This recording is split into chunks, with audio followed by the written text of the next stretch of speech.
नमस्कार।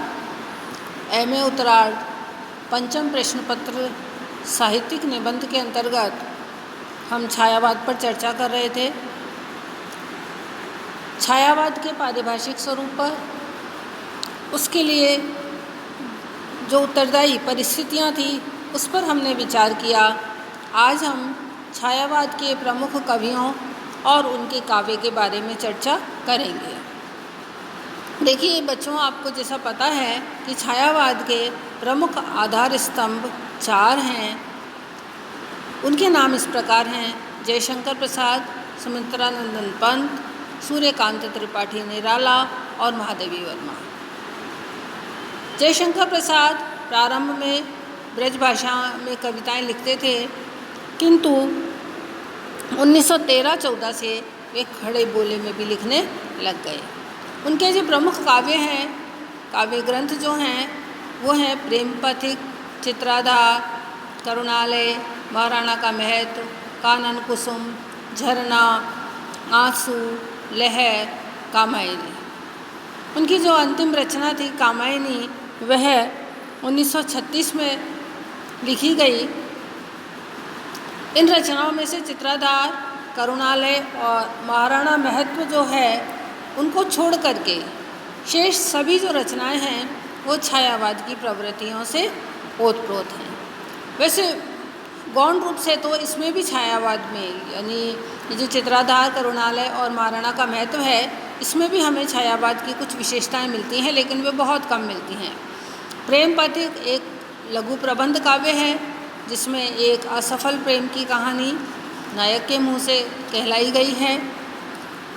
कानन कुसुम और झरना और लहर तीनों प्रसाद की स्फुट कविताओं के संग्रह हैं, जिनमें विषय की दृष्टि से हमको 4 प्रमुख प्रवृत्तियां देखने को मिलती हैं। उनमें पहली है लौकिक प्रभु के प्रति आत्मनिवेदन, यानी इसमें लौकिक प्रभु जो हैं उनके प्रति कुछ निवेदन जो किया गया है। दूसरी जो प्रमुख प्रवृत्ति है वह है लौकिक प्रेम की व्यंजना। अगली जो प्रवृत्ति है वह है इसमें प्रकृति एवं नारी सौंदर्य का चित्रण। और अंतिम जो इसकी विशेषता है वो है अतीत भारत की किसी भी घटना का वर्णन, यानी भूतकाल में घटी हुई किसी भी घटना का जो वर्णन है वो इसमें है। आंसू जो है जयशंकर प्रसाद का विरह गीत है, और आगे चल कर के कामायनी में इन सभी प्रवृत्तियों का विकास प्रबंध शैली में हुआ है। मानव हृदय की प्रवृत्तियों का सूक्ष्माति सूक्ष्म निरूपण, प्रकृति, नारी सौंदर्य का अंकन, प्रणय, विरह की मार्मिक अभिव्यंजना, ज्ञान, कर्म और इच्छा के समन्वय का मंगलकारी जो संदेश है, और शैली की जो प्रौढ़ता है, वो उसके दृष्टि से कामायनी जो है वह अनुपम प्रबंध काव्य है। वस्तुतः मुक्तक शैली को छोड़ करके छायावाद की सभी प्रमुख जो प्रवृत्तियां हैं वो कामायनी में हमको देखने को मिलती हैं। और सूक्ष्म दृष्टि से यदि देखा जाए तो कामायनी की जो प्रबंधात्मकता है उस पर भी छायावाद की जो मुक्तता है वह पूरी तरह से छाई हुई है। तो यह हमने प्रसाद के बारे में परिचय प्राप्त किया। अगले कवि के रूप में हम देखते हैं पंत और निराला साथ साथ एक ही समय में आए थे। पंत जी की रचनाओं का प्रकाशन जो है वो इस प्रकार है: सबसे पहला वीणा है, फिर ग्रंथि, उसके बाद क्रम से पल्लव, गुंजन, युगान, युगवाणी, ग्राम्या, स्वर्ण किरण, स्वर्ण धूलि, युगांतर, उत्तरा, रक्त शिखर, शिल्पी और अतिमा। पंत जी सन 1938 के लगभग छायावाद से प्रगतिवादी बन गए थे, किंतु इस युग से पूर्व की जो रचनाएं हैं उसमें हमको छायावादी प्रवृत्तियां ही देखने को मिलती हैं। वीणा, पल्लव और गुंजन में उनकी जो स्फुट रचनाएं हैं वो संग्रहित हैं। वीणा में रहस्य की प्रवृत्ति अधिक है, तो पल्लव में निराशा और प्रकृति चित्रण की, और गुंजन में नारी सौंदर्य और मानववाद की प्रवृत्ति है। ग्रंथि इनका एक छोटा सा प्रबंध काव्य है जिसमें असफल प्रेम की कहानी कही गई है।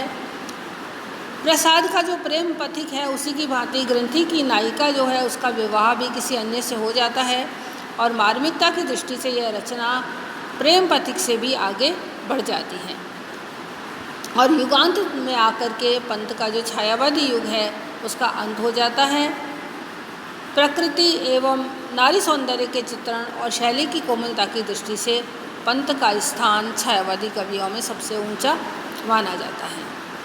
निराला की बात जब हम करते हैं तो निराला ने कविताएं लिखना 1915 से ही प्रारंभ कर दिया था, किंतु उनका जो प्रथम काव्य संग्रह है वह परिमल 1929 ईस्वी में प्रकाशित हुआ।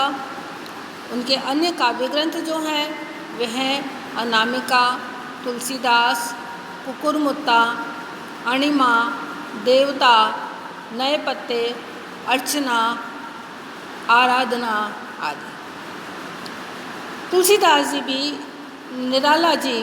निराला जी भी तुलसीदास के काव्य के बाद में प्रगतिवाद से प्रभावित हो गए थे, यानी उन्होंने तुलसीदास लिखा उसके बाद से वो प्रगतिवाद से प्रभावित हो गए, इसलिए उनके जो परवर्ती ग्रंथ हैं उनमें छायावाद लगभग लुप्त प्राय सा है।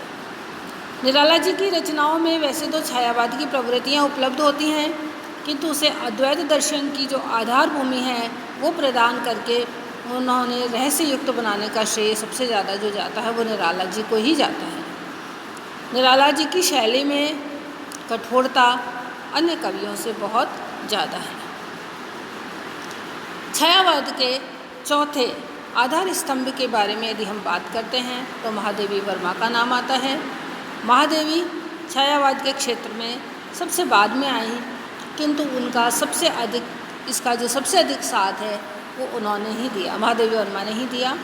उनकी कविताओं के संग्रह जो हैं निहार, रश्मि, नीरजा, सांध्य गीत और दीपशिखा इन शीर्षकों के अंतर्गत प्रकाशित हुए थे। उनके सारे जो संग्रह हैं उनकी मूल प्रकृति लगभग एक ही है। पंत और निराला की भांति उनकी राह में नए नए जो मोड़ हैं वो नहीं आते परिवर्तन के। उन्होंने लगभग एक ही तरह की रचनाएं की हैं। उनके काव्य में छायावादी शैली की लगभग सारी विशेषताएं ही हमको मिल जाती हैं, किंतु विषयगत प्रवृत्तियों की दृष्टि से उनमें छायावाद से रहस्यवाद अधिक है। लौकिक प्रणय और स्थूल सौंदर्य के चित्रण में भी उन्हें संकोच होना स्वाभाविक था, अतः छायावाद के जो विभिन्न विषय थे उनके पास अलौकिक प्रेम, विरह और रुदन इसका हमको ज़्यादातर देखने को वर्णन मिलता है। ये जो चार आधार स्तंभ कवियों के बारे में मैंने बताया, उसके अतिरिक्त भी छायावाद के कुछ प्रमुख कवि थे। उन कवियों में भगवती चरण वर्मा, राम कुमार वर्मा, अंचल, नरेंद्र शर्मा, मोहनलाल महतो आदि का नाम लिया जा सकता है, किंतु इनमें छायावाद की जो प्रवृत्तियां हैं वो आंशिक रूप से ही मिलती हैं, इसलिए इनको प्रमुख कवियों में गिनती इनकी नहीं की जाती है। तो बच्चों, आज हमने छायावाद के जो प्रमुख कवि हैं उनके बारे में और उनकी रचनाओं के बारे में चर्चा की। अब हम आगे के व्याख्यान में छायावाद की जो प्रमुख प्रवृत्तियां हैं उनके बारे में चर्चा करेंगे। धन्यवाद।